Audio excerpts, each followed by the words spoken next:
நண்பர்களாம் வணக்கம். இன்னைக்கு சித்திரை வருஷ பிறப்பு, தமிழ் புத்தாண்டு.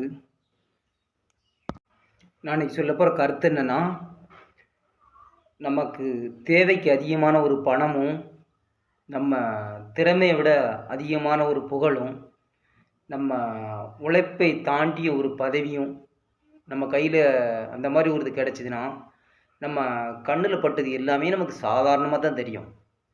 அதனால தான் சில மனிதர்களை சில நேரம் கடவுள் அந்தந்த நேரத்தில் கரெக்டாக யோகப்படுத்துறாரு. அளவுக்கு அதிகமாக நமக்கு எல்லாம் நம்ம தன்னை மறந்து ஒரு ஆட்டம் ஆடிடக்கூடாது அப்படிங்கிறதுக்காண்டி தான் ஊடைய ஸ்டெப் ஸ்டெப்பாக அந்த உயர்வு நமக்கு வரும்போது கடவுள் கண்ணில் காட்டுவார்.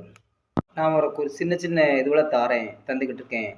நீ இதை வச்சு அளவுக்கு அதிகமாக ஆடிடாமல் ஓரளவுக்கு நார்மலாக கரெக்டாக வாழ்ந்தனா வாழ்க்கையில் சக்ஸஸ் ஆகலாம். திறமையாகவும் பொறுமையாகவும் எல்லா மனுஷங்கிட்டையும் உன் போல பேசி பழகணும் அப்படின்னு சொல்லுறாரு. அதுபடி நடந்துக்கிட்டோம்னா வாழ்க்கையில் சக்ஸஸ் ஆகலாம். நன்றி. நண்பர்கள் அனைவருக்கும் இனிய புத்தாண்டு நல்வாழ்த்துக்கள்.